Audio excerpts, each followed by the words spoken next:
नमस्कार दोस्तों, मैं विजेंद्र कुमार सिंह आपका राजस्थान जीके पढ़ाने जा रहा हूँ। राजस्थान जीके में आज हम पढ़ेंगे, जो टॉपिक हमारा होगा वो राजस्थान की ज्योग्राफी होगी। राजस्थान की ज्योग्राफी जानने से पहले कुछ मैं आपको शब्द बताऊंगा और उस शब्द का अर्थ आपको समझाऊंगा, क्योंकि ज्योग्राफी में जो होगा वो उन्हीं शब्दों के आधारित होगा। बार बार वो शब्द हम यूज करेंगे। कैसे, कौन कौन से? उन शब्दों का पहले कुछ नाम लिख देते हैं, जैसे अक्षांश क्या होते हैं, फिर मैं बोलता हूँ देशांतर क्या होते हैं। सबसे पहले तो हम इन दो शब्दों के बारे में अच्छी तरह जानेंगे कि अक्षांश और देशांतर क्या होते हैं, क्योंकि ज्योग्राफी के अंदर हम किसी भी स्थान की हम स्थिति दर्शाएंगे तो उसके लिए हमें अक्षांशों की जरूरत पड़ेगी। किसकी जरूरत पड़ेगी? अक्षांशों की जरूरत पड़ेगी, साथ में देशांतरों की जरूरत पड़ेगी। इसलिए हमें सबसे पहले ये जो अक्षांश और देशांतर हैं इनका मतलब समझ में आना चाहिए कि अक्षांश होते क्या हैं और देशांतर क्या होते हैं। तो सबसे पहले मैं आपको एक शब्द ले लेता हूं। पहला जो हमारा है कि अक्षांश। मेरा क्वेश्चन ये है कि व्हाट इज ये अक्षांश? अक्षांश क्या होते हैं? व्हाट इज ये लेटीट्यूड? अक्षांश को इंग्लिश में बोलते हैं लेटीट्यूड। सबसे पहले जो हमारा होगा कि अक्षांश क्या होते हैं। अक्षांश को परिभाषा देने से पहले मैं आपको एक बता दूं, जैसे ही हमारा एक ग्लोब है, मान लिया कि एक ग्लोब है, गोल नहीं बना, कोई बात नहीं, समझने के लिए काफी है। जो अक्षांश है ये क्या है? ये अक्षांश और देशांतर क्या है? ये काल्पनिक रेखाएं हैं। क्या हैं? काल्पनिक रेखाएं। कैसी रेखाएं? काल्पनिक रेखाएं। हमने ग्लोब पे कुछ रेखाएं मान ली जिनको हमने अक्षांश और देशांतर बोल दिया। ठीक है, अब हम अक्षांश के बारे में पढ़ेंगे। तो सबसे पहले अक्षांश के लिए एक अक्षांश ले लिया हमने जो पृथ्वी के बीचों बीच लगा दिया। क्या किया? पृथ्वी के बीचों बीच ले लिया। तो अब जो हम पढ़ रहे हैं अक्षांश के बारे में, अक्षांश और देशांतर जो है वो क्या है? काल्पनिक रेखाएं हैं। अब अक्षांश के लिए सबसे पहले एक काल्पनिक रेखा हमने पृथ्वी के मध्य से मान ली और जिसको दे दिया हमने 0 डिग्री नाम दे दिया। अब इसको 0 डिग्री दे दिया। हमारे पास दो है, एक अक्षांश है, एक देशांतर है। अब ये जो 0 डिग्री है इसको दे दिया 0 डिग्री अक्षांश। क्या दे दिया? 0 डिग्री अक्षांश। अब ये जो पृथ्वी के मध्य से है इसलिए इसको बोल देते हैं भूमध्य रेखा। क्यों? क्योंकि ये पृथ्वी के बीचों बीच से जा रही है, पृथ्वी के दो बराबर भागों में बांट रही है, इसको इसका नाम दे दिया भूमध्य रेखा। अब बात आई कि ये अक्षांश है, अब देशांतर कौन से होंगे? पृथ्वी की तरफ जो लेटे होते हैं उनको बोलते हैं अक्षांश, और जो खड़ी रेखाएं होती हैं उनको बोलते हैं देशांतर। अब एक काल्पनिक रेखा में ऐसे खींच दी, कैसे खड़ी, इसको भी मैंने नाम दे दिया 0 डिग्री। अब 0 डिग्री ये अक्षांश हो गया तो ये क्या हो जाएगा? ये हो जाएगा देशांतर। तो इसका नाम हो जाएगा 0 डिग्री देशांतर। अब जो 0 डिग्री देशांतर है इसका मूल नाम क्या है?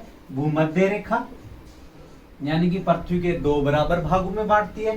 दूसरी दे दिया हमने 0 डिग्री देशांतर, इसका मूल नाम क्या हो जाएगा? ग्रीनविच रेखा। क्या हो जाएगा? ग्रीनविच रेखा। ठीक है, अब हमारे पास अक्षांश और देशांतर हो गए। अब इन अक्षांशों का काम क्या होता है और देशांतरों का हम काम कैसे लेंगे, इसकी आवश्यकता क्यों पड़ी? तो किसी भी स्थान की स्थिति के लिए, हमें किसी चीज की स्थिति दर्शानी है, उसके लिए हमें चाहिए अक्षांश, और किसी स्थान विशेष का समय ज्ञात करने के लिए हमें चाहिए देशांतर। क्या चाहिए? देशांतर चाहिए। अब बात करेंगे अक्षांशों की संख्याएं कितनी है। जैसे मैं 0 डिग्री के, अब यह दो दिशाएं बढ़ जाएंगी, एक उत्तर की ओर, दूसरा दक्षिण की ओर। जो ऊपर है वो उत्तर, जो नीचे है वो दक्षिण। अब जैसे जैसे मैं उत्तर में जाऊंगा, एक 0 डिग्री के बाद में 1 डिग्री, 2 डिग्री, 3 डिग्री, ऐसे कितने डिग्री तक आ जाएगा? ये 90 डिग्री तक आ जाएगा। तो उत्तरी अक्षांश में कितने हो जाएंगे? 90 अक्षांश हो जाएंगे। कितने अक्षांश हो जाएंगे? 90 अक्षांश हो जाएंगे। उत्तर में 90 अक्षांश हो गए। अब दक्षिण में भी कितने हो जाएंगे? 90 अक्षांश हो जाएंगे। कितने हो जाएंगे? अक्षांश हो जाएंगे।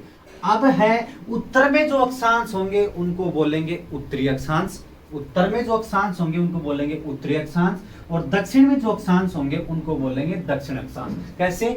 जैसे ही मैं यहाँ से 0 डिग्री यानी भूमध्य रेखा से 1 डिग्री उत्तर में जाता हूँ, तो उस जो 1 डिग्री आएगा उसको मैं बोलूंगा 1 डिग्री उत्तरी अक्षांश। क्या बोलूंगा? 1 डिग्री उत्तरी अक्षांश। अब मैं बोलूं कि 1 डिग्री दक्षिणी अक्षांश का क्या महत्व है, यानी क्या मतलब है? 1 डिग्री दक्षिणी अक्षांश का मतलब है कि भूमध्य रेखा के दक्षिण की ओर 1 डिग्री, कितना? 1 डिग्री कहां से? भूमध्य रेखा से या 0 डिग्री अक्षांश से दक्षिण की ओर, तो ये हो जाएगा 1 डिग्री दक्षिणी अक्षांश। ठीक है। अब बात करें कि 1 डिग्री अक्षांश पार करने के लिए हमें कितनी दूरी तय करनी पड़ेगी? क्या? जैसे कि 0 डिग्री अक्षांश से लेकर मैं 1 डिग्री उत्तरी अक्षांश में जाता हूं, 0 डिग्री अक्षांश से लेकर मैं 1 डिग्री उत्तरी अक्षांश तक जाता हूं, तो मेरे को कितनी दूरी तय करनी पड़ेगी? अर्थात दो अक्षांशों के मध्य में कितनी दूरी होती है?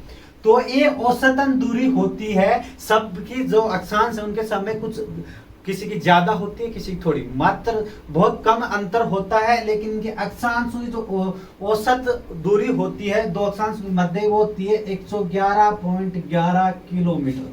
कितनी होती है? 111.11 किलोमीटर। ठीक है। अब बात करूं देशांतरों की। अब देशांतरों का मूल काम क्या है? किसी स्थान विशेष पर समय ज्ञात करना।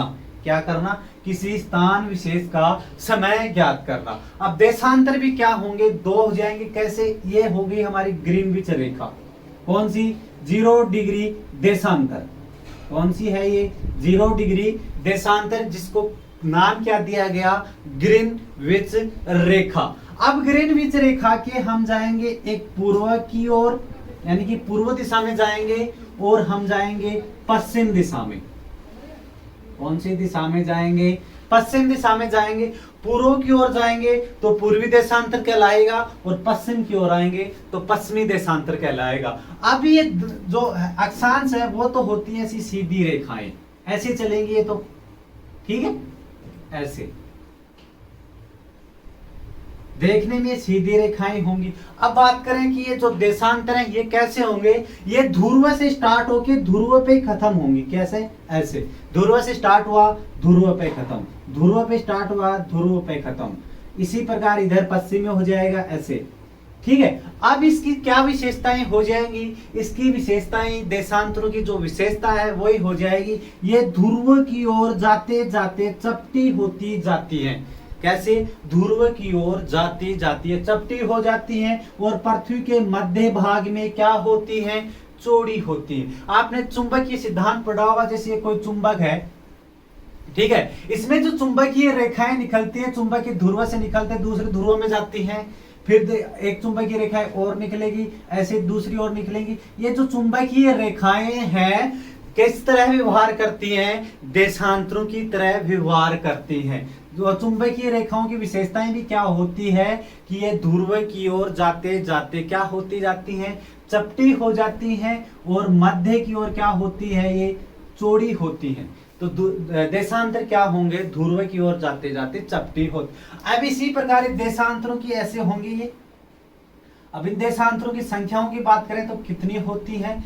अब देशांतरों की बात करें तो ये है, पूर्व की ओर जाएंगे तो 180 देशांतर होंगे,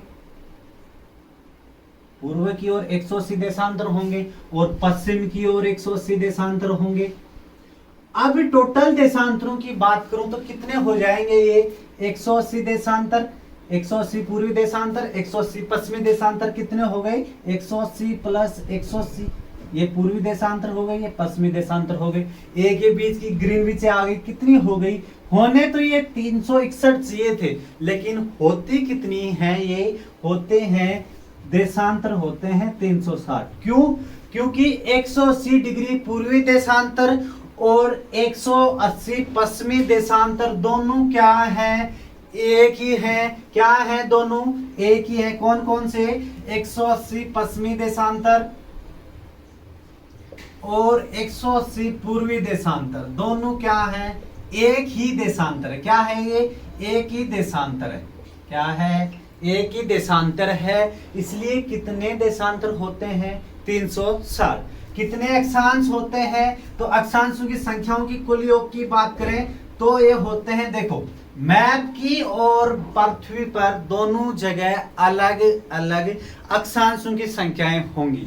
यदि क्वेश्चन पूछे कि मैप पे कितने अक्षांश होते हैं और पृथ्वी पर कितने अक्षांश हैं, दोनों क्वेश्चंस में फर्क है, दोनों में अंतर आएगा। कैसे आएगा? जैसे जैसे मैं मैप पे जाऊंगा तो देखूंगा जो 90 डिग्री उत्तरी अक्षांश और 90 डिग्री दक्षिणी अक्षांश क्या होंगे? ये अल्प बिंदु के रूप में होंगे, सिर्फ बिंदु के रूप में होंगे। किसके रूप में होंगे? कौन कौन से? 90 डिग्री उत्तरी अक्षांश, 90 डिग्री दक्षिणी अक्षांश किसके रूप में होंगे? बिंदु मात्र के रूप में होंगे। इसलिए कुल अक्षांशों की बात करें तो देखो 90 तो उत्तरी अक्षांश हो जाएंगे, 90 दक्षिणी अक्षांश हो जाएंगे, एक भूमध्य रेखा वाला 0 डिग्री अक्षांश हो जाएगा। टोटल हमारे हो जाएंगे 181। अब ये जो 181 हैं ये तो है पृथ्वी पे अक्षांशों की संख्या।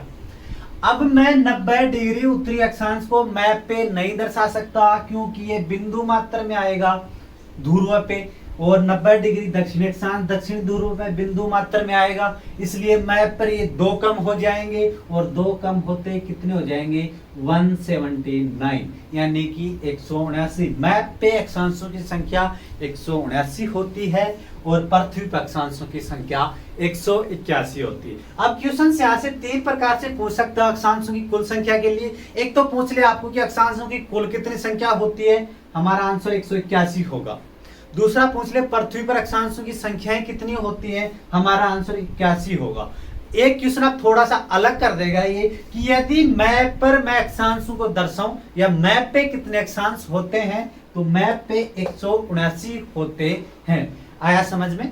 ठीक, देखो ये है हमारा अक्षांश और देशांतरों के बीच में। अब ये आएगा कि उत्तरी पूर्व गोलार्ध का आएगा कि गोलार्ध कौन सा है। एक नया शब्द आया है अब गोलार्ध। इस गोलार्ध के लिए सबसे पहले मैं आपको अक्षांश और देशांतर पढ़ाया। अब अक्षांश और देशांतर से हम गोलार्ध को समझेंगे तो इससे लिखने वाली बात तो है नहीं कुछ, लेकिन लिख लो। देखो इसमें लिखने वाली बात क्या कौन कौन सी है कि 0 डिग्री, पहली बात तो लिखो कि 0 डिग्री अक्षांश को भूमध्य रेखा के नाम से जाना जाता है। किसको? 0 डिग्री अक्षांश को भूमध्य रेखा के नाम से जाना जाता है। इसी में लिखो भूमध्य रेखा पृथ्वी को 2 बराबर भागों में बांटती है। भूमध्य रेखा पृथ्वी को 2 बराबर भागों में बांटती है। अब अक्षांशों का काम क्या होता है, अक्षांशों की आवश्यकता क्यों पड़ी, तो लिखो अक्षांशों की सहायता से हम किसी स्थान की क्या करते हैं? स्थिति ज्ञात करते हैं। ठीक, अब आप लिखो अक्षांशों की कुल संख्या, लिखो अक्षांशों की संख्याएं मैप में लिखो 179, अक्षांशों की कुल संख्याएं 181, अक्षांशों की कुल पृथ्वी पर कुल संख्याएं 181, दो अक्षांशों की मध्य की दूरी 111.11 किलोमीटर, 2 अक्षांशों के मध्य की दूरी 111.11 किलोमीटर, भूमध्य रेखा के उत्तर की ओर के अक्षांश को उत्तरी अक्षांश तथा दक्षिण की ओर के अक्षांश को दक्षिण अक्षांश कहते हैं। अक्षांशों के बारे में लिख लिया। अब लिखो देशांतरों के बारे में। देशांतर, 0 डिग्री देशांतर को ग्रीनविच रेखा कहते हैं। 0 डिग्री देशांतर को ग्रीनविच रेखा कहते हैं। ग्रीनविच रेखा को मानक समय रेखा भी कहते हैं। क्या कहते हैं? मानक समय रेखा भी कहते हैं। अब लिखो देशांतरों के कार्य की हमें देशांतरों की आवश्यकता क्यों पड़ी कि किसी स्थान विशेष पर समय ज्ञात करने के लिए, क्या करने के लिए? समय ज्ञात करने के लिए। ठीक है, अब लिखो एक देशांतर को पार करने में कितना समय लगता है? एक देशांतर को पार करने में, यानी कि मैं 0 डिग्री देशांतर से 1 डिग्री पूर्वी देशांतर में जाता हूं तो मेरे को कितना समय लगेगा? तो 0 डिग्री से एक देशांतर पार करने में मुझे 4 मिनट का समय लगेगा। कितने मिनट का समय लगेगा? 4 मिनट का समय लगेगा। लिखो एक डिग्री अक्षांश को पार करने में 4 मिनट का समय लगता है। जब 0 डिग्री या ग्रीनविच रेखा देशांतर से हम पूर्व की ओर जाएंगे तो समय बढ़ता जाएगा, और जब पश्चिम की ओर आएंगे तो समय घटता जाएगा। ठीक है, कैसे? जैसे मैं 0 डिग्री अक्षांश की देशांतर की बात कर रहा हूं, यहाँ आदि 12 बज रहे हैं। ठीक है, अब मैं 1 डिग्री पूर्वी देशांतर के समय की बात करूं तो कितना होगा? तो 1 डिग्री पूर्वी देशांतर पर समय होगा 12:04। उसी टाइम जिस टाइम ग्रीनविच रेखा पर 12 बज रहे हैं, उसी टाइम पर 1 डिग्री पूर्वी देशांतर कितना समय होगा? 12:04, क्योंकि समय पूर्व की ओर बढ़ता जाएगा और पश्चिम की ओर घटता जाए तो पश्चिम की ओर समय कितना हो जाएगा? 11:56। कितना हो जाएगा?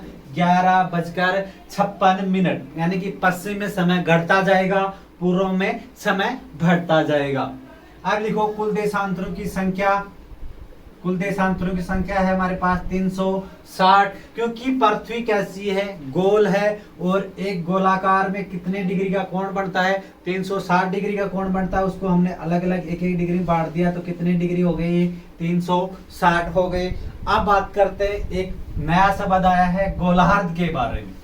चलो गोलार्ध के बारे में देखते हैं। अब पृथ्वी को एक हमने गोला मान लिया। क्या है ये? हमारी एक पृथ्वी है, इसको हमने गोला मान लिया और इसके अलग अलग गोलार्ध में हमने अध्ययन के लिए अलग अलग बांट लिया। अब बात करते हैं, सबसे पहले गोलार्ध को बांटने के लिए हम अक्षांश और देशांतरों की आवश्यकता पड़ेगी। तो पहले अक्षांश हमारा जो 0 डिग्री अक्षांश है, कौन सा? 0 डिग्री अक्षांश। इसके आधार पर इसको 2 भागों में बांट दिया। इसके आधार पर पृथ्वी को 2 भागों में बांट दिया। कौन कौन सा? एक बांट दिया उत्तर की ओर वाले को उत्तरी गोलार्ध। क्या कर दिया? उत्तर की ओर, उत्तर दिशा में था, भूमध्य रेखा से उत्तर में था, उसको उत्तरी गोलार्ध, और दक्षिण में था उसको दक्षिणी गोलार्ध। क्या कर दिया? दक्षिणी गोलार्ध 2 भागों में बांट दिया। किसके आधार पर? 0 डिग्री अक्षांश के आधार पर। आप बोल रहे हैं कि इसको हमने देशांतरों के आधार पर भी बांट सकते थे। हाँ बिल्कुल, तो हम इसको देशांतर के आधार पर और बांट देते हैं। कौन सी देशांतर लेंगे? 0 डिग्री देशांतर। कौन सा देशांतर लेंगे हम? 0 डिग्री देशांतर। अब जैसे हमने 0 डिग्री देशांतर लिया तो पृथ्वी के फिर 2 भाग हो गए। कौन सा? एक पूर्वी गोलार्ध। कौन सा गोलार्ध हो गया? पूर्वी गोलार्ध। एक हो गया पश्चिमी गोलार्ध। जो पूर्व की ओर है वो पूर्वी गोलार्ध, जो पश्चिम दिशा में है वो पश्चिमी गोलार्ध। किससे? 0 डिग्री देशांतर से। अब यहां से 4 भाग और बटेंगे। कौन कौन से? देखो, ये उत्तरी अक्षांश से 0 डिग्री अक्षांश से उत्तर में होंगे वो उत्तरी गोलार्ध में आएंगे, और जो पूर्व से 0 डिग्री देशांतर से पूर्व में होंगे पूरी गोलार्ध में आएंगे। तो मैं ये जो भाग है, ये कटा हुआ भाग दिख रहा आपको, इसमें एक अलग नाम दे सकता हूं। क्या दे सकता हूं? उत्तरी पूर्वी गोलार्ध। सही है, ये उत्तर में भी है और पूर्व में है, इसलिए पृथ्वी को अब 4 अलग अलग गोलार्धों में बांट रहे हैं। एक हो गया उत्तरी पूर्वी गोलार्ध, एक हो गया दक्षिणी पूर्वी गोलार्ध, हो गया। एक हो गया, अब ये हो जाएगा दक्षिणी पश्चिमी गोलार्ध।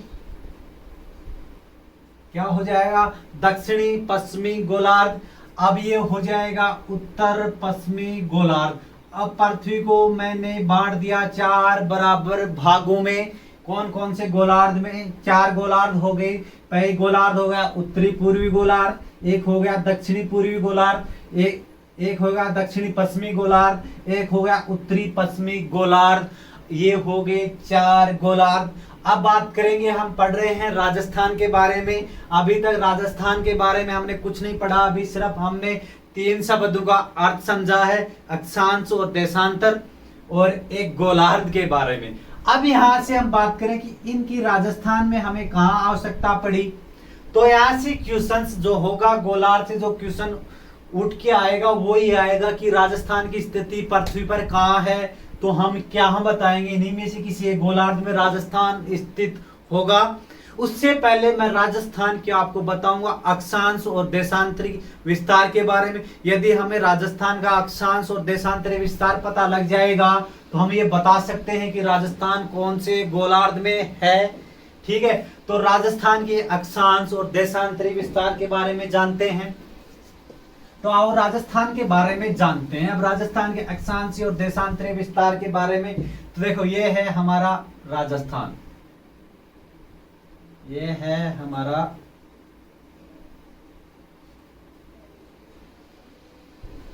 हमारा राजस्थान। कुछ इस प्रकार से दिखता है मानचित्र में। ठीक है, तो अब इसके अक्षांशीय और देशांतरीय विस्तार के बारे में जानता हूं। पहले मैं दिशाएं लिख देता हूं कि कौन सी दिशाएं कहां होंगी। ऊपर ही ऊपर होगी उत्तर दिशा,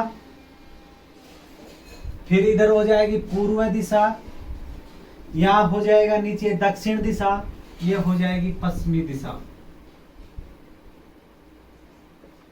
ये हमारी चारों दिशाएं हो गई। अब यहां से हम करेंगे अक्षांशीय विस्तार और देशांतरीय विस्तार के बारे में। तो देखो, राजस्थान की जो दक्षिण से जो अक्षांश स्टार्ट होता है वो कहां तक जाता है, उत्तर में। ये तो होगा उत्तर और दक्षिण दिशा में क्या होते हैं, अक्षांश होते हैं, हमें पता है। ठीक, अब देखो राजस्थान का दक्षिण अक्षांशीय विस्तार की बात करें तो राजस्थान का अक्षांशीय विस्तार 23 डिग्री 3 मिनट उत्तरी अक्षांश से शुरू होता है। कहां से शुरू होता है, 23 डिग्री 3 मिनट उत्तरी अक्षांश से शुरू होता है और कहां तक रहता है, 30 डिग्री 12 मिनट उत्तरी अक्षांश तक। आया समझ में। अब यहां से देखो, मैं यहां से एक गोलार्ध बना लेता हूं। एक गोला पृथ्वी हो गई, मैं इसको अक्षांश के रूप में भी लिख देता हूं। ये 0 डिग्री अक्षांश हो गया। ठीक है, मैं बोल रहा हूं कि 23 डिग्री 3 मिनट उत्तरी अक्षांश से राजस्थान का विस्तार शुरू होता है। राजस्थान का विस्तार कहां से शुरू हो रहा है, 23 डिग्री 3 मिनट उत्तरी अक्षांश से। तो आ जाओ 0 डिग्री से थोड़ा ऊपर जाएंगे, यहां लगभग 23 डिग्री होगा। कौन से गोलार्ध में आ गया, उत्तरी गोलार्ध में आएगा। एक बात तो कंफर्म हो गई कि हमारा राजस्थान कौन से गोलार्ध में है, उत्तरी गोलार्ध में है। लेकिन उत्तरी गोलार्ध के भी दो भाग हैं, एक पूर्वी गोलार्ध एक पश्चिमी गोलार्ध। तो राजस्थान कौन से गोलार्ध में, अब वो जाने। अक्षांशीय विस्तार कहां से शुरू हुआ, 23 डिग्री 3 मिनट उत्तरी अक्षांश से शुरू होता है और 30 डिग्री 12 मिनट उत्तरी अक्षांश तक रहता है। राजस्थान का विस्तार शुरू हो गया। अब बात करें कि इसकी देशांतरीय विस्तार जान लें तो हम ये भी बता देंगे कि राजस्थान है वो कौन से गोलार्ध में रहेगा, यानी कि पश्चिमी गोलार्ध में रहेगा या पूर्वी गोलार्ध में रहेगा। तो राजस्थान का विस्तार होता है देशांतर में 69 डिग्री 23 मिनट से पूर्वी देशांतर से शुरू होता है। ये ध्यान रखना पश्चिमी दिशा है तो इसका मतलब ये नहीं है कि ये 69 डिग्री 23 मिनट पश्चिमी देशांतर से शुरू होगा, नहीं, ये 69 डिग्री 23 मिनट पूर्वी देशांतर से शुरू होगा और 78 डिग्री 17 मिनट पूर्वी देशांतर पे ही खत्म होगा। ध्यान रखना राजस्थान का विस्तार देशांतरों में पूर्व में से स्टार्ट होता है और पूर्व पे खत्म होता है। इस पे दिशा का कोई प्रभाव नहीं पड़ेगा। इस तरह यहाँ मत कर देना कि 23 डिग्री उत्तरी अक्षांश से लेके 30 डिग्री 12 मिनट दक्षिणी अक्षांश तक, बिल्कुल नहीं। उत्तरी अक्षांश से शुरू होता है और उत्तरी अक्षांश पे ही खत्म होता है, दिशा से कोई मतलब नहीं है। इसी प्रकार देशांतरी विस्तार के लिए भी दिशा कोई महत्व नहीं देते यार। ये 69 डिग्री 30 मिनट पूर्वी देशांतर से शुरू होता है और 78 डिग्री 17 मिनट पूर्वी देशांतर पे खत्म होता है। देखो यहाँ ये जो पूर्वी देशांतर है इसका क्या तात्पर्य है, इसका तात्पर्य ये है कि राजस्थान की स्थिति पूर्वी गोलार्ध में है। देशांतरों की सापेक्ष किस गोलार्ध में है, पूर्वी गोलार्ध में है। तो यहाँ लगभग राजस्थान होगा हमारा। उत्तरी अक्षांश का मतलब है कि राजस्थान उत्तरी गोलार्ध में है। पूर्वी देशांतर का मतलब है राजस्थान पूर्वी देशांतर में है। अब दोनों को एक साथ बोलूं तो मैं बोल सकता हूं राजस्थान उत्तरी पूर्वी गोलार्ध में स्थित है। कहाँ है? उत्तरी पूर्वी गोलार्ध में, यहां लगभग राजस्थान स्थित होगा। तो राजस्थान, अब यहां से क्वेश्चन पुटअप होता है वो ये है कि ग्लोब पर राजस्थान की स्थिति कौन सी गोलार्ध में है। तो हमारे जो क्वेश्चंस होंगे यहाँ से 3 प्रकार से क्वेश्चन आंसर मिलेगा ऑप्शन के आधार पर। वो पूछ सकता है आपको कि कौन से गोलार्ध में, इसका उत्तरी गोलार्ध भी आंसर होगा, इसका पूर्वी गोलार्ध भी आंसर होगा, इसका उत्तरी पूर्वी गोलार्ध भी आंसर होगा। यदि ऑप्शंस में तीनों की आंसर होंगे तो हमारा करेक्ट आंसर कौन सा होगा? वो होगा उत्तरी पूर्वी गोलार्ध में स्थित है। ठीक है, कौन से गोलार्ध में है? उत्तरी पूर्वी गोलार्ध में स्थित है। अब यदि ऑप्शन में ये नहीं है तो इसके अलावा क्या दे सकता है वो आपको? उत्तरी गोलार्ध दे सकता है। क्या दे सकता है? उत्तरी गोलार्ध दे सकता है, पूर्वी गोलार्ध दे सकता है। जब ये तीनों ऑप्शन में हो तो हमारा आंसर होगा उत्तरी पूर्वी गोलार्ध। यदि उत्तरी पूर्वी गोलार्ध ऑप्शन में नहीं होगा तो इन दोनों में से एक ही देगा, कोई भी दे वो हमारा आंसर होगा। ये हो गया हमारा राजस्थान का अक्षांशीय विस्तार की बात करें तो हो गया ये कहां से 23 डिग्री 3 मिनट उत्तरी अक्षांश से शुरू होके 30 डिग्री 12 मिनट उत्तरी अक्षांश तक ये है अक्षांशीय विस्तार। और देशांतरी विस्तार की बात करें तो 69 डिग्री 23 मिनट पूर्वी देशांतर से शुरू होकर 78 डिग्री 17 मिनट पूर्वी देशांतर पे। अब यहां से क्वेश्चंस और अब अंदर जाएं, गहराई में जाएं, राजस्थान में आ जाओ अब बिल्कुल, बाकी गोलार्ध भूल जाओ। तो यहां से जो क्वेश्चंस अब जो आएंगे वो क्वेश्चंस किस प्रकार से होंगे? तो देखो ये है हमारा राजस्थान जिसका अक्षांशीय विस्तार मैंने आपको बताया 23 डिग्री 3 मिनट से लेकर 23 डिग्री 12 मिनट तक। तो यहां से किसी ने क्वेश्चंस पूछ लिया कि सर ये बताओ कि 23 डिग्री 3 मिनट उत्तरी अक्षांश पे राजस्थान का कौन सा जिला स्थित है? तो दक्षिण में राजस्थान का जो दक्षिणतम जिला है वो है हमारा बांसवाड़ा। कौन सा जिला है? बांसवाड़ा, जिसको बोलते हैं 100 द्वीपों का शहर। तो देखो 23 डिग्री 3 मिनट उत्तरी अक्षांश पे जिला कौन सा स्थित है? बांसवाड़ा। ये क्वेश्चन आता था बहुत दिन पहले, अब पूछता है। इसके बाद में पूछा कि बांसवाड़ा की कौन सी तहसील स्थित है, फिर कौन सा गांव स्थित है। तो जो है 23 डिग्री 3 मिनट पे वो है राजाखेड़ा। कौन सा स्थान पड़ता है? नहीं, बोरकुंडा गांव। कौन सा है? बोरकुंडा।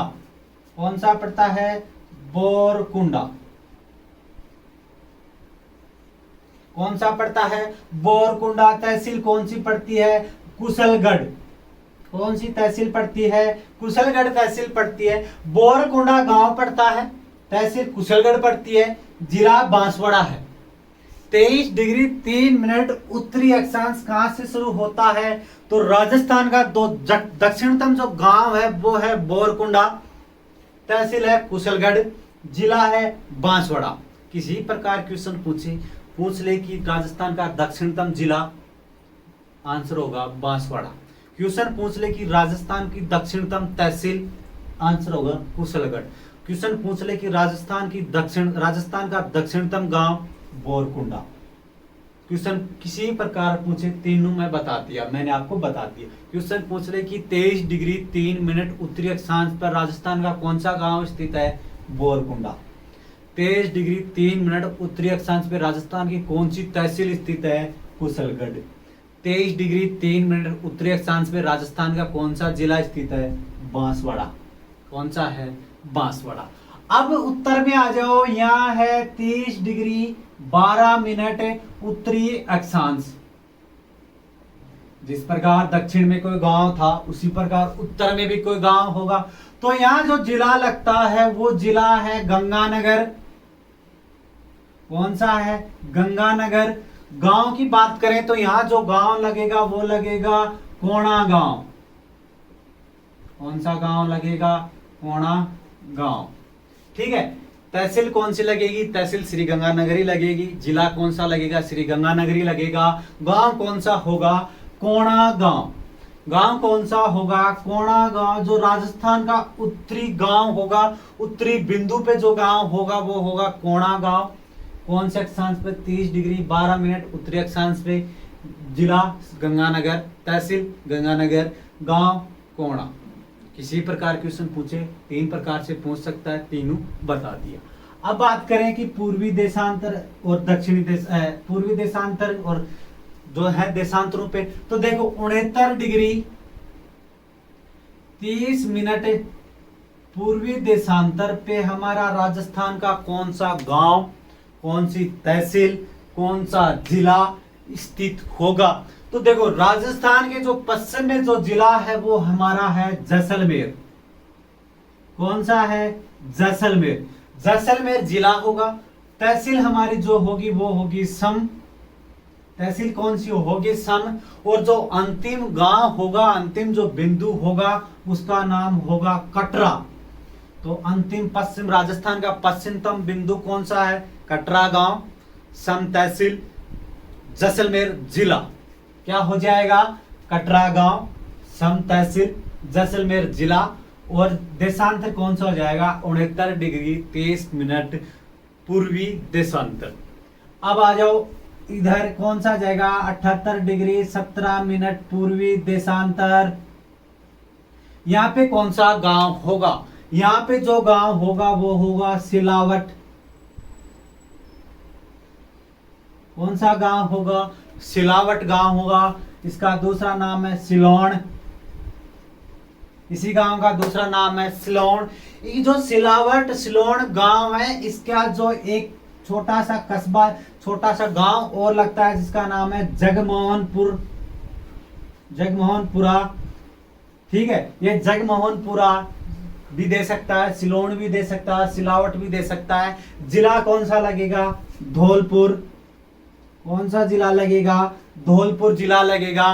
तहसील कौन सी लगेगी, राजाखेड़ा लगेगी।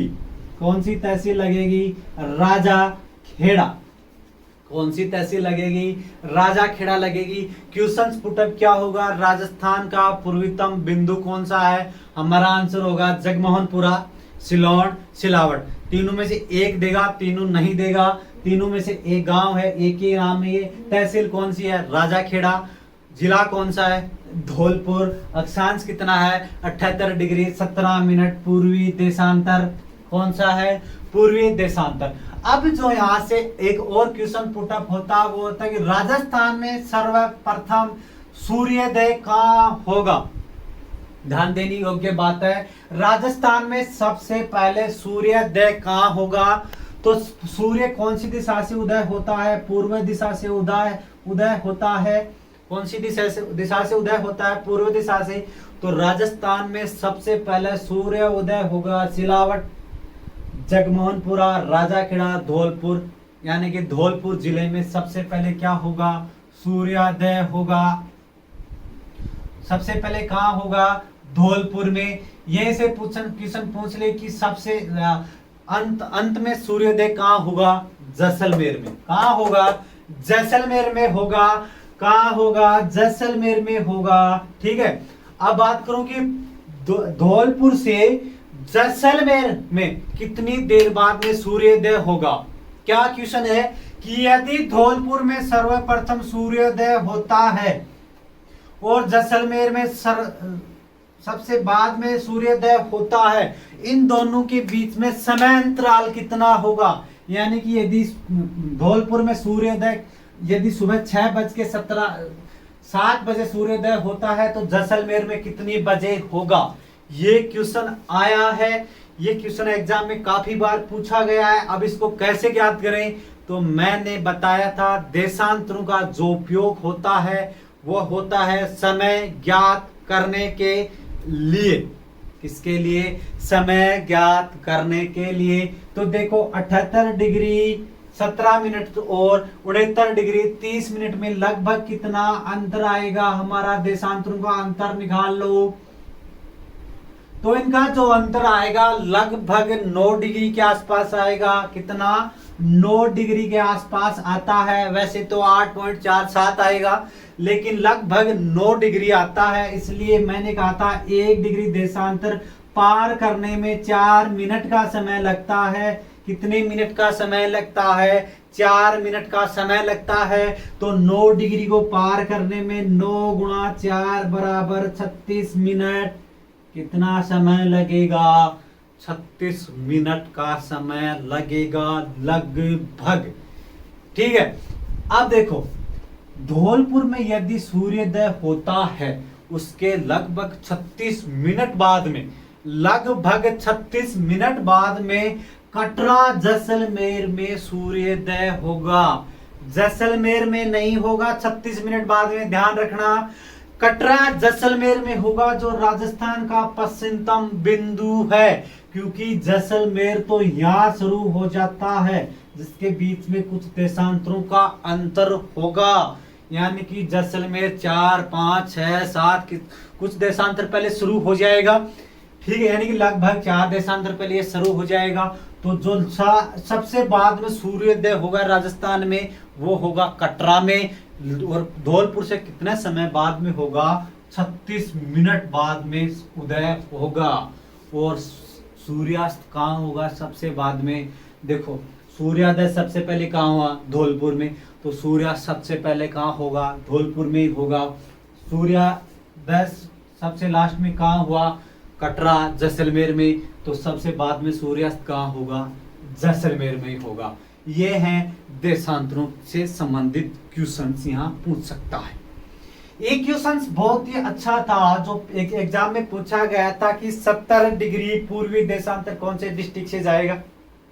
बहुत ही सरल सा क्वेश्चन, आसान सा क्वेश्चन था कि 70 डिग्री देशांतर कौन से जिले से जाएगा। तो देखो, 69 डिग्री 30 मिनट पूर्वी देशांतर पर कौन सा जिला स्थित है? जैसलमेर। और ये जो 70 डिग्री पूर्वी देशांतर है, ये भी कहाँ होगा? जैसलमेर में ही होगा। ये हो गई राजस्थान की स्थिति। देशांतरों की बात हो गई, इनकी उत्तरी बिंदु, पूर्वी बिंदु, दक्षिणी बिंदु, पश्चिमी बिंदु हो गई। किसी के चला कीड़ा बोला राजस्थान का मध्य बिंदु कौन सा होगा?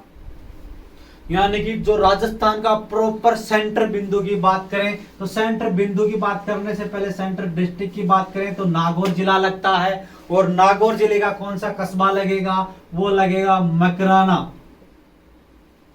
कौन सा लगेगा? मकराना।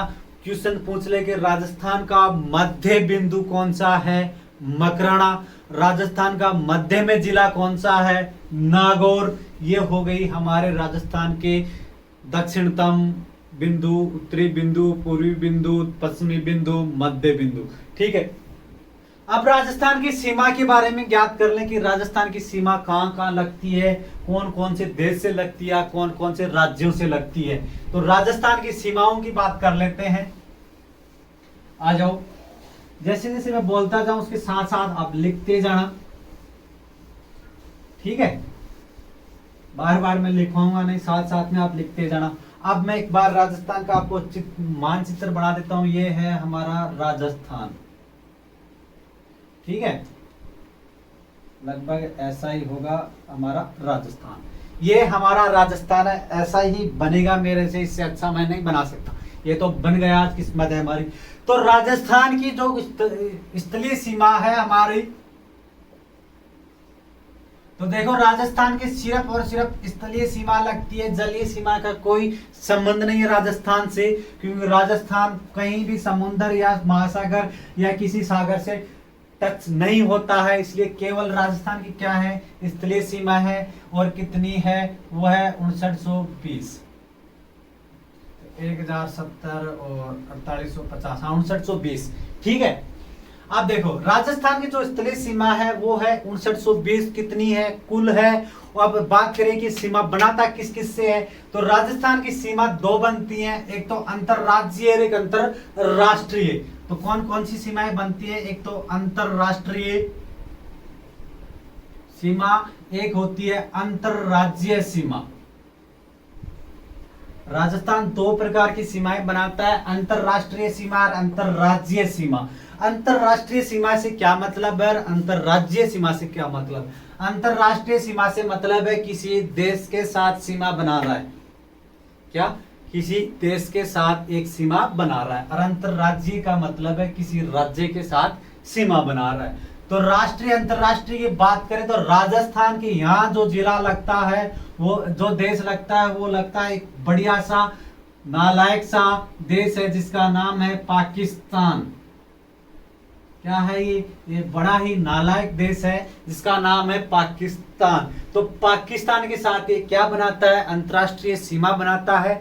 ठीक है, अब बात करेंगे पाकिस्तान के साथ अंतरराष्ट्रीय सीमा कितनी बनाता है, कितने किलोमीटर की बनाता है। तो बात करें राजस्थान की जो अंतरराष्ट्रीय सीमा पाकिस्तान के साथ जो लगती है, वो लगती है 1070 किलोमीटर। कितनी लगती है, 1070 किलोमीटर। अब अंतरराज्यीय सीमाओं का तो कोई नाम नहीं होता है, लेकिन जो अंतरराष्ट्रीय सीमा होती है उसका कुछ ना कुछ नाम दिया जाता है। तो जो राजस्थान के साथ पाकिस्तान की सीमा लगती है उसका नाम क्या दे रखा है, उसका नाम दे रखा है रेड क्लिफ रेखा।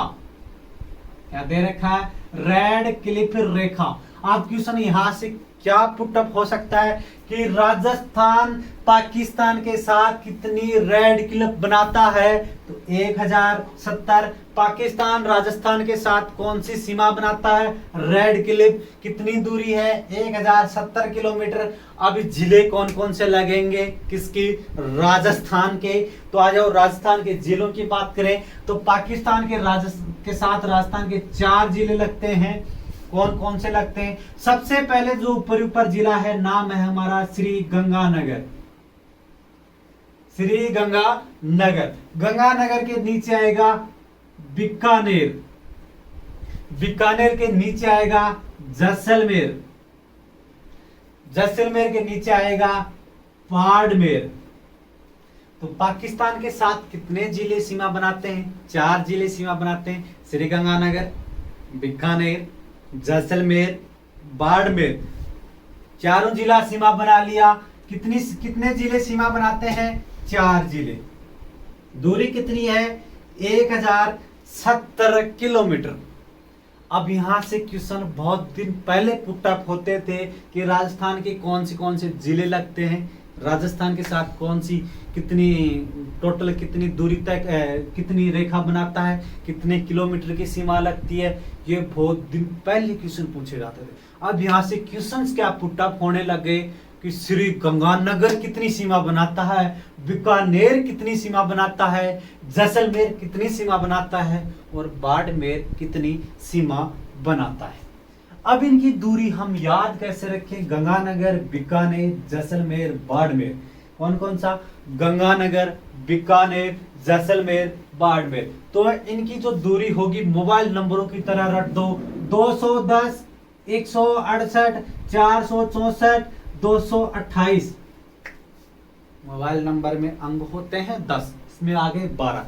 कोई बात नहीं, रट लो। मैंने रट रखा है, उस तरह आप भी रट लो। कैसे, 210, 168, 464, 228। 200 साथ साथ बोलो, 210, 168, 464, 228। 210, 168, 464, 228। कैसे, 210 श्रीगंगानगर बनाता है, 168 बीकानेर बनाता है, 464 जैसलमेर बनाता है, 228 कौन बनाता है, बाड़मेर बनाता है। तो पाकिस्तान के साथ सीमा कौन कौन कैसे कैसे बनाते हैं, तो देखो गंगानगर बनाता है 210, बीकानेर बनाता है, शॉर्ट में लिख रहा हूं, देख लेना, बोल रहा हूं साथ साथ में, 168, और जैसलमेर बनाता है 464 और बाड़मेर बनाता है 228। टोटल योग कितना जाएगा, 1070। ठीक है, गंगानगर बनाता है 210 kilometre, Bikaner 168 kilometre, Jaisalmer 464 kilometre, Barmer 228 kilometre. देखो यहां से क्वेश्चन आप एक तर्क शक्ति का क्वेश्चन आ जाता है, माइंड पे आधारित क्वेश्चन आ जाता है। वो पूछ ले कि पाकिस्तान के साथ सर्वाधिक लंबी सीमा कौन सा जिला बनाता है, तो अब ये क्वेश्चन बताने लायक तो है नहीं, लेकिन मैं बता देता हूँ कौन बनाता है। देखो जैसलमेर बनाता है 464। यदि हमें यहाँ की वो दूरी याद है कि कौन कितनी सीमा बनाता, तो किसी प्रकार का क्वेश्चन पूछे हम बता देंगे। क्वेश्चन पूछ लेकिन आरोही क्रम में लिखो, आरोही क्रम में लिखो, वो भी लिख देंगे। तो देखो सर्वाधिक कौन बनाता है, जैसलमेर। और न्यूनतम कौन बनाता है, उसी का पड़ोसी डिस्ट्रिक्ट है बीकानेर। कौन बनाता है, बीकानेर। सर्वाधिक जैसलमेर, सबसे कम बीकानेर, फिर आता है 228 बाड़मेर, फिर 210 गंगानगर, 168 श्री बीकानेर। अब यहाँ से क्वेश्चन पुटअप ये एक और होता है कि रेड क्लिफ पर स्थित जिलों में जो जिला मुख्यालय है वो सबसे नजदीक, यानी कि रेड क्लिफ पे 4 जिले हैं हमारे। क्या है, 4 जिले हैं। इन 4 जिलों में जो रेड क्लिफ के सर्वाधिक नजदीक जिला होगा, जिला मुख्यालय होगा, वो कौन सा होगा, तो सर्वाधिक नजदीक जिला मुख्यालय है वो है श्रीगंगानगर। और इसी रेखा पर स्थित जिलों में की बात करें जो रेड क्लिफ से सर्वाधिक दूरी पर है वो है बीकानेर। क्वेश्चन यहां से आएगा, यदि रेड क्लिफ पर स्थित जिला मुख्यालय पूछे तो बीकानेर, रेड क्लिफ से सर्वाधिक दूरी पर स्थित जिला पूछे तो धौलपुर।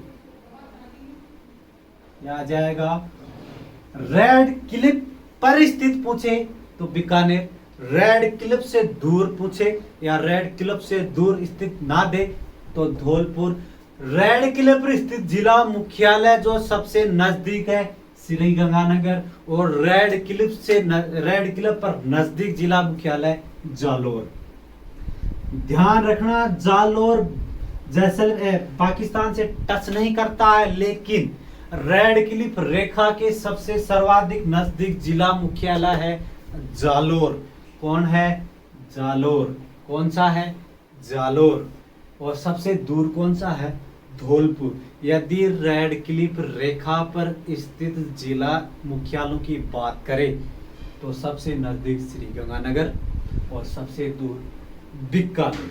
यदि रेड क्लिफ से पूछे सर्वाधिक नजदीक जिला आ जाएगा जालोर और सर्वाधिक दूरी पे आ जाएगा धौलपुर। ये हो गई। अब बात आई कि सर ये रेड क्लिफ रेखा राजस्थान ये कहां से शुरू होती है और कहां पे खत्म होती है, तो राजस्थान की रेड क्लिफ रेखा श्रीगंगानगर के हिंदू मल कोट से शुरू होती है। कहां से शुरू होती है, हिंदू मल कोट से शुरू होती है और बाड़मेर के भाखासर तक है। कहां तक है, बाड़मेर के भाखासर तक है।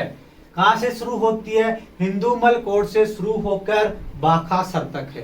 कहां से शुरू होकर, हिंदूमल कोट से शुरू होकर भाखासर तक है।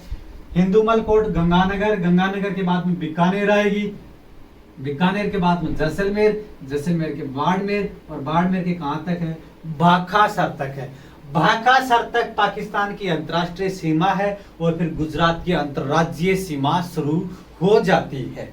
अब बात करें इसकी अंतर्राष्ट्रीय सीमा की, बात हो गई, लिख लो राजस्थान की सीमा। राजस्थान की कुल स्थलीय सीमा 5920।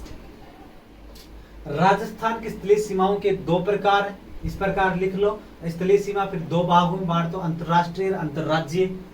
अंतर्राज्यों की बात करें तो पाकिस्तान के साथ लगती है। अंतर्राष्ट्रीय की बात करें तो पाकिस्तान के साथ लगती है। अंतर्राज्यों की बात करें तो 5 राज्यों के साथ लगती है। इतने राज्यों के साथ, 5 राज्यों के साथ लगती है। नाम लिखना चाहो तो लिख लो, पंजाब, हरियाणा, यूपी, एमपी, गुजरात। कौन कौन से राज्य हैं, 5 राज्य हैं, पंजाब है, हरियाणा है, यूपी है, एमपी है, गुजरात है। अंतर्राष्ट्रीय सीमा में लिखो 4 जिले लगते हैं। अंतर्राज्यीय सीमा में लिखो, जिले में बता दूंगा, पहले लिख लो, कुल 23 जिले लगते हैं। कितने जिले लगते हैं, कुल 23 जिले लगते हैं। लिख लिया। अब लिखो राजस्थान, पाकिस्तान के जो अंतर्राष्ट्रीय सीमा, इसमें जिलों के नाम लिख लो। सबसे पहले लिखो श्रीगंगानगर, मैं शॉर्ट में लिख रहा हूं, श्रीगंगानगर। लंबाई लिखो कितनी लगती है, 210। श्रीगंगानगर के बाद हमारा आता है बीकानेर, कितनी लगती है, 168। बीकानेर के बाद में आता है बड़ा सा डिस्ट्रिक्ट जिला है, नाम है जैसलमेर। कितनी लगती है साहब? 464 लगती है। और जैसलमेर के बाद में आता है बाड़मेर, कितनी लगती है? 228। कुल कितनी हो जाएगी?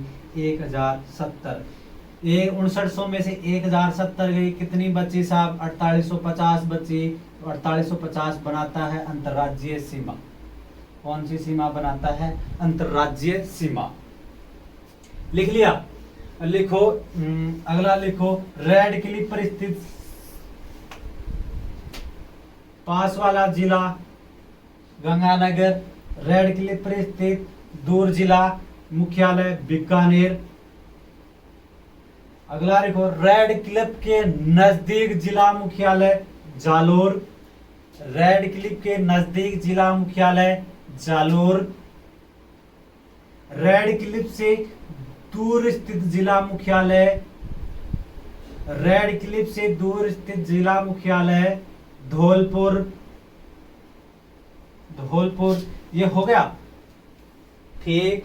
आ जाओ, आप लिखो, राजस्थान पाकिस्तान के साथ रेड क्लिफ रेखा बनाता है।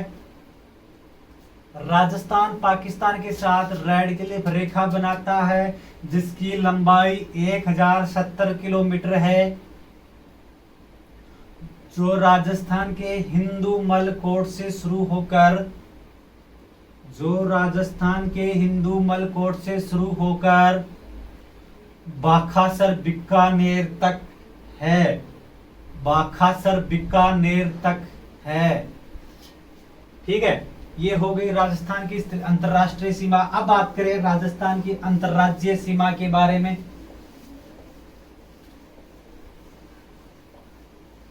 तो देखो, पहले बनाते हैं हम राजस्थान का नक्शा।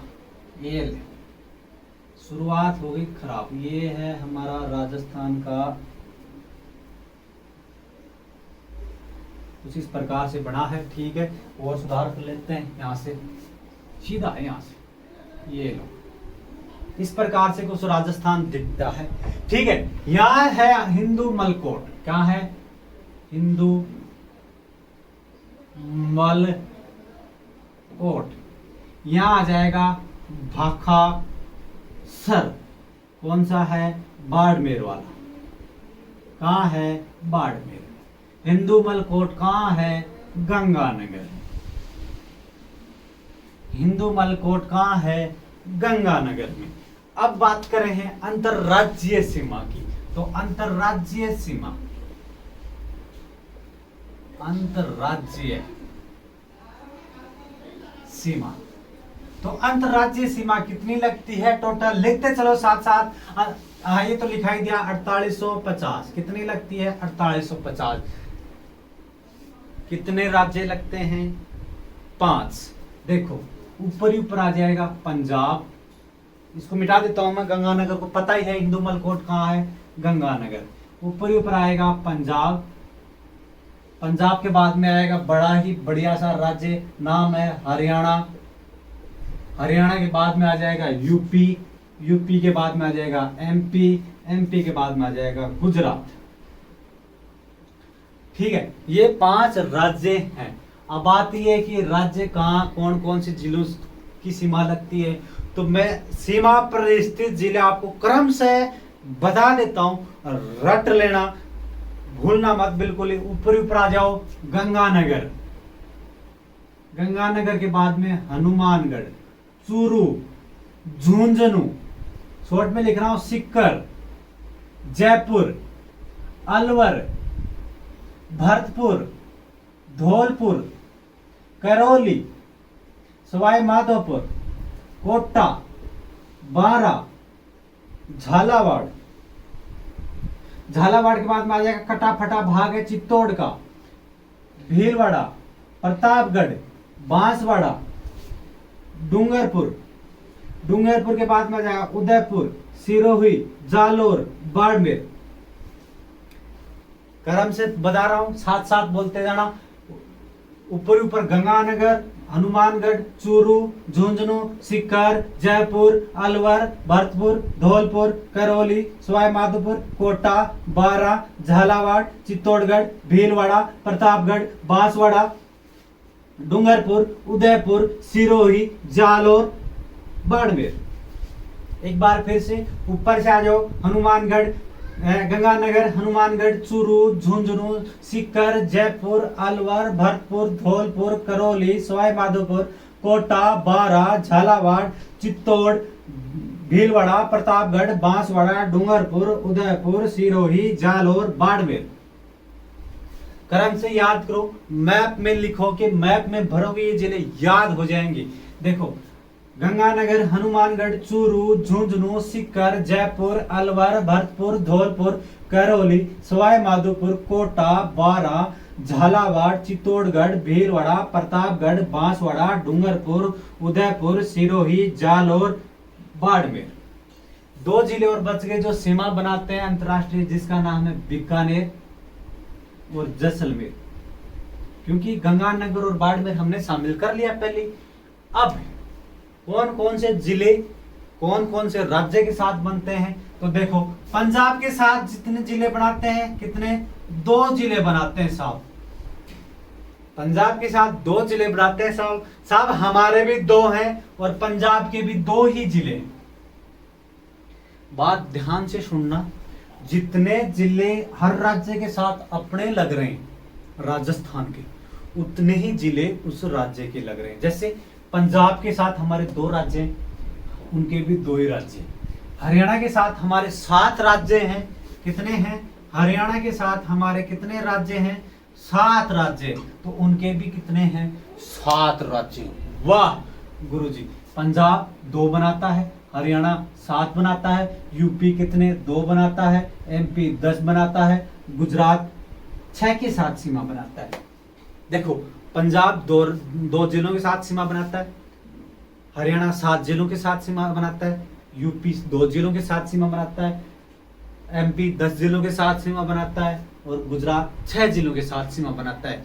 ये जो सीमा पे मैंने जिले लगवाए क्रम से याद कर लो। कैसे? क्रम से।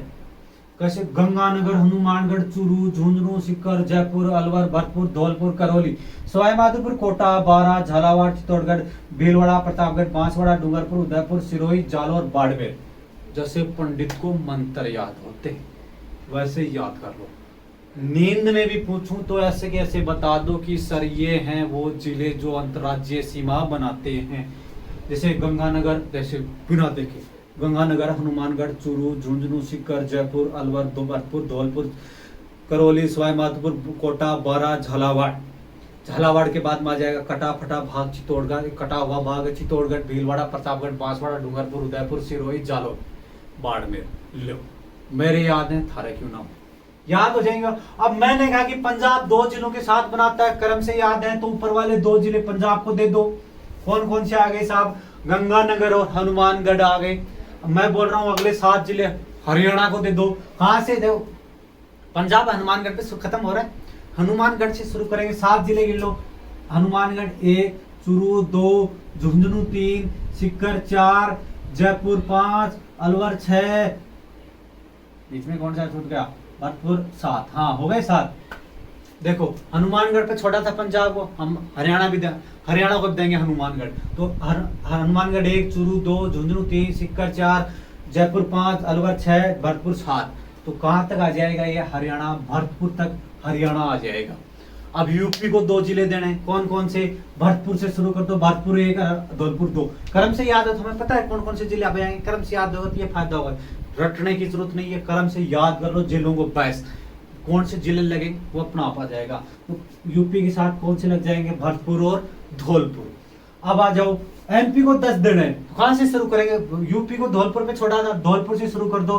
धौलपुर 1, करौली 2, सवाई माधोपुर 3, कोटा 4, बारा 5, झालावाड़ 6, चित्तौड़ 7, भीलवाड़ा 8, प्रतापगढ़ 9 और बांसवाड़ा 10। कहां तक आ जाएगा? बांसवाड़ा तक आ जाएगा।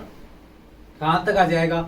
बांसवाड़ा तक आ जाएगा। देखो, कहां से? धौलपुर से शुरू किया, तो धौलपुर के बाद 10 जिले गिनने सीमा पर जो धौलपुर के बाद में करौली, सवाई माधोपुर, कोटा, बारा, झालावाड़, चित्तौड़गढ़, भीलवाड़ा, प्रतापगढ़, बांसवाड़ा। हो गए 10। 10 कहाँ हुए, बांसवाड़ा। अब गुजरात को 6 देने, कहाँ से शुरू करो, बांसवाड़ा से। बांसवाड़ा 1, डूंगरपुर 2, उदयपुर 3, सिरोही 4, जालोर 5, बाड़मेर 6, हो गए कितने जिले, 6। दे दिए गुजरात को भी 6 जिले। तो देखो बिल्कुल आसान हो जाएगा, ये क्रम से जिले याद कर लो। एक बार रिपीट करवा देता हूँ, बोलो मेरे साथ साथ साथ बोलो। गंगानगर, हनुमानगढ़, चूरू, झुंझुनू, सीकर, जयपुर, अलवर, अलवर के बाद में भरतपुर, धौलपुर, करौली, सवाई माधोपुर, कोटा, बारा, झालावाड़। झालावाड़ के बाद में आ जाएगा चित्तौड़गढ़, भीलवाड़ा, प्रतापगढ़, बांसवाड़ा। बांसवाड़ा के बाद में डूंगरपुर, उदयपुर, सिरोही, जालोर, बाड़मेर। आ गए। देखो पंजाब के साथ 2, हरियाणा के साथ 7, यूपी के साथ हो जाएंगे 2, एमपी के साथ जिले हो जाएंगे 10, गुजरात के साथ हो जाएंगे कितने, 6। जोड़ो कितने हो गए, 2 और 7 9 और 2 11 और 11 10 21 और 21 और 6 सब 27 जिले हो गए। और 4 ये कितने हो गए, 29। बचे कितने जिले, 4। नहीं, समझो बात में। अब यहां से क्वेश्चन पूछ ले कि कितने जिले अंतर्राज्यीय सीमा बनाते हैं, तो इनका योग मत कर देना। ये 2 पंजाब के हो गए, 7 हरियाणा के हो गए, 2 यूपी के हो गए, 10 एमपी के हो गए, 6 गुजरात के हो गए। इनका योग मत कर देना। तो कितने हो जाएंगे, पहले तो इनका योग कर लो, कितने हो जाएंगे। देखो 2 और 7 9, 9 और 2 11 10 21 और 6 27। कितने जिले हो गए, 27 जिले। अब मैं 4 जिले से गिनाऊंगा, कौन कौन से, हनुमानगढ़, भरतपुर, धौलपुर, बांसवाड़ा।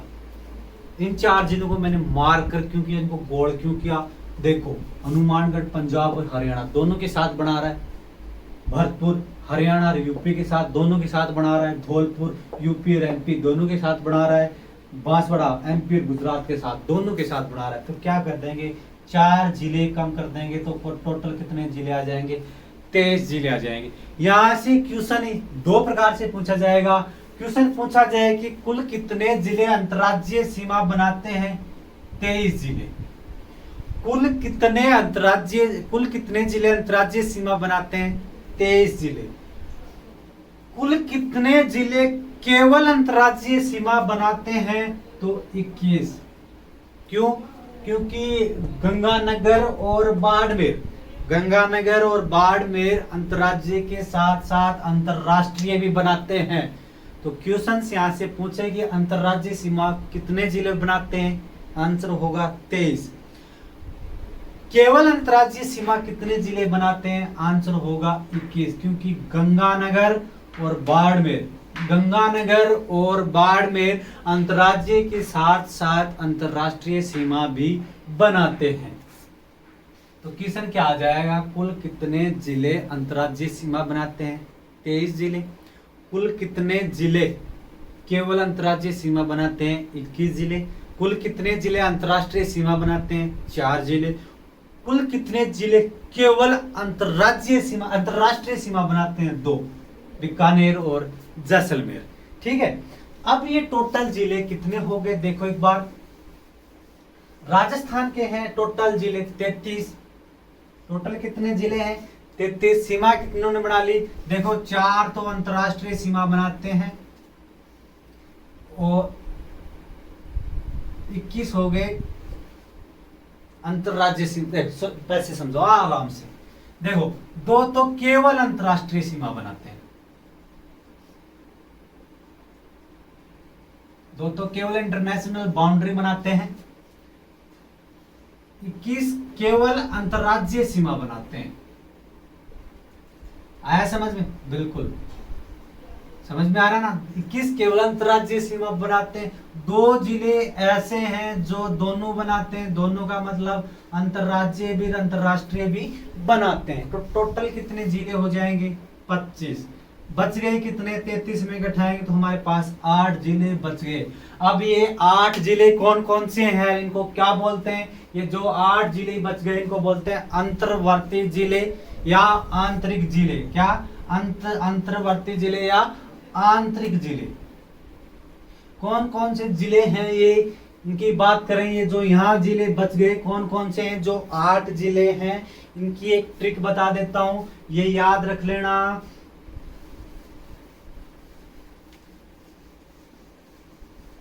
देखो इनकी एक ट्रिक लिख देता हूं मैं। ये क्या लिख दिया साहब, ये लिख दिया जो भी लिखना था मैंने, ठीक है। ब्रांड की स्पेलिंग आती है BRAND, ठीक है। टोपा जो ब्रांड, यानी कि आजकल हर चीज ब्रांड में, तो हमारा टोपा भी ब्रांड का है। तो देखो टो से हो जाएगा टोंक, पा से हो जाएगा पाली, जो से हो जाएगा जोधपुर,